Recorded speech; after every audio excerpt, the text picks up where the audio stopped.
Ben Smith, the editor-in-chief of BuzzFeed. Brian Schweitzer just wrapped up 2 terms, governor of Montana, Democrat.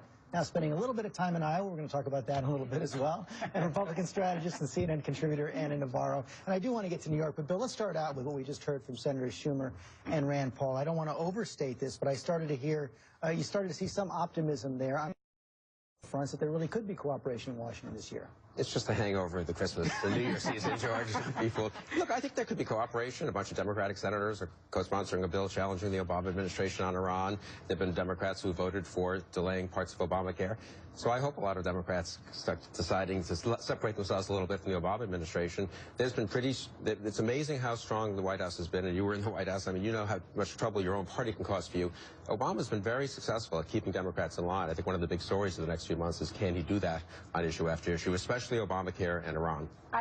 Outside groups are still going to play a big role here. I think that to the degree that they can stay inside the institution itself, that they will have cooperation. We're seeing it right now happening on that big budget deal that was made before they left, where the word in Washington is the grown-ups are now in charge. The appropriations committees, the money spending committees, the staffs are meeting and they're coming up with something.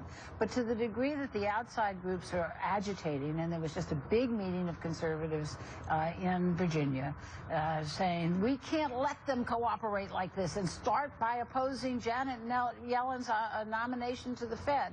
So it's not going to be sweetness. You could see that kind of dynamic. And Ana Navarro also on the issue of immigration. You know, I actually think, and I'm optimistic, like, I don't agree with Chuck Schumer on a bunch of things, but I agree with him that I'm optimistic on immigration. I think that it might be the one sweet spot and bright spot this year. Let's not fool ourselves. 2014 is an election year. This is not going to be about love and peace. Right now, they're in the afterglow of the holidays, and there's a lot of issues that are intended to be used as political wedge issues, whether it's the minimum wage issue, whether it's Obamacare. There's going to be a lot of fighting this year.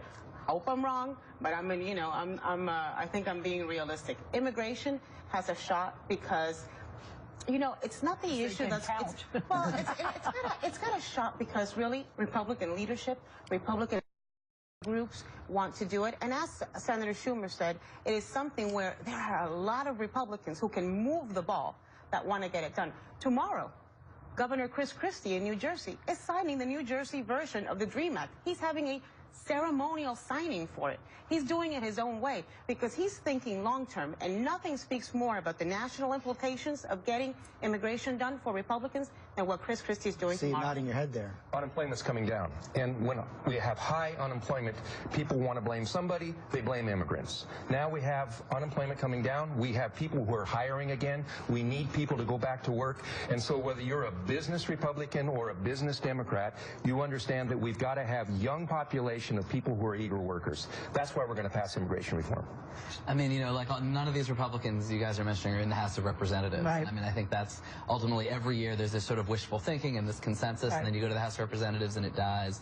But I think there's an idea that maybe right after these guys win their primaries, right, that there'll be a little window, you know, where they aren't yet worried about we had that little window last year. But I don't know. I mean, it's just every year we kind of say this. There is a legislative way to do it, though, which is to bring up, you know, border security in one bill and bring up amnesty in another bill.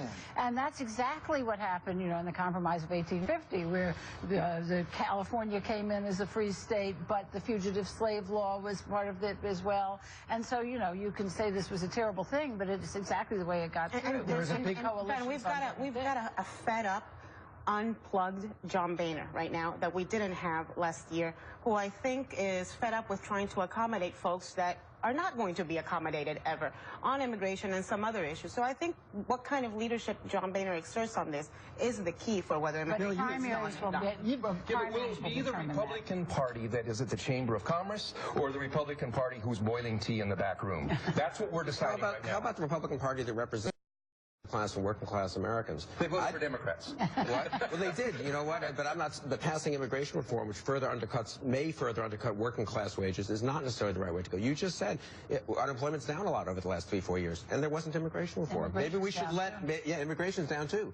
Maybe we should take a serious look at what kind of immigration we want to have, and not just ram through a 1,200-page bill cobbled together in the Senate. This is what is going to be talked about in Washington, at least at the beginning of the year. But one of the points you were making earlier, and I want to get into that as well, is how despite all this talk about immigration and health care, unemployment insurance, that a lot of President Obama's next year could get consumed by foreign policy issues. One of the things we're seeing just this weekend, Al-Qaeda taking over 2 major cities in Iraq a year after the president pulled out all the troops. Yeah, 2 years, I guess, after he pulled out the troops, and a few months after he did not intervene, well, 2 years after he did not intervene in Syria, a few months after he spectacularly backed off in Syria. And guess what? It turns out that 150,000 people getting killed in Syria and letting Al-Qaeda take over the opposition there has effects across the border in Iraq.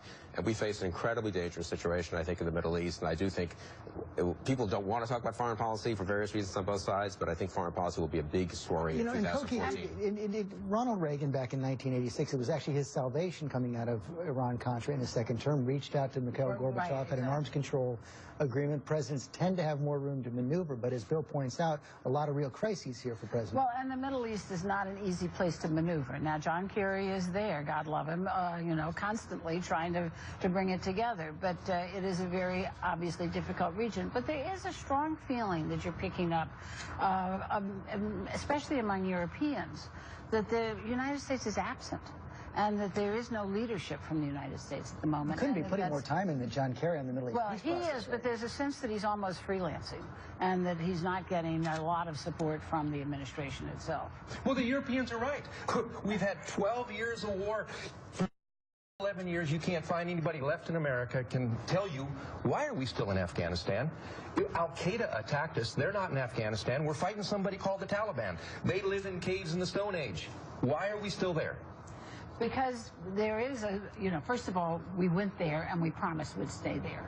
And we promised... Who we promised? We promised Karzai, who's a crook, and his brother's the biggest drug smuggler on the planet. How's the withdrawal from Iraq and the failure to intervene in Syria working out? Do you think we're safer? Do you think Al-Qaeda's weaker as a result of that? Bill, do you think Al-Qaeda will be weaker if we get out of Afghanistan? I lived in Saudi Arabia during the 80s when we were supporting Saddam Hussein, who was fighting Iran, the people that we know are the most dangerous actors in the neighborhood. When we went into Iraq, Al-Qaeda didn't function there.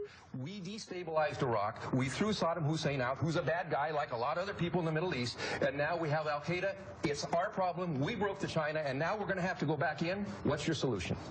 My solution is to be serious about being engaged in the Middle East, not to go back in militarily to Iraq, but not to pull out 100% of Iraq or Afghanistan and leave them to go back to the same cycle that led to 9/11. Perpetual war in the Middle East. No, perpetual engagement and being serious about our responsibilities as a world power. And yes, being willing to fight when we have to fight. Are you against that? Are you against that? We went to the Middle East 60 years ago because we wanted to get a supply of oil in the Middle East from Saudi Arabia.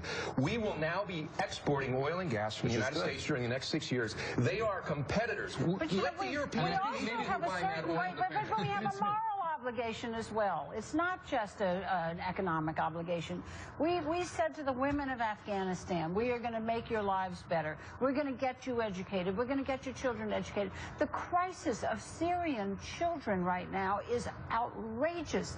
There are children dying every day in these refugee camps, and we are just not making anything happen to make their lives better. You make a compelling point right there, but I'll bring this to Ben Smith. Ben, I see no appetite whatsoever in the White House to troops back in Iraq, to insert troops in Syria, or to do anything but get troops out of Afghanistan. I mean, this president was like elected in a very fundamental way to pull troops out of the Middle East. I mean, that was as much as a mandate as he had in 2008. That was it. And I just think that it's become very clear this is not a president who's going to very aggressively intervene in any of these theaters. I mean, the most interesting thing that happened this weekend was the U.S. signaling that Iran is going to be welcome at these talks in Geneva about on Syria. You know, I mean, and the sense that maybe they can turn Iran into a constructive ally in the region.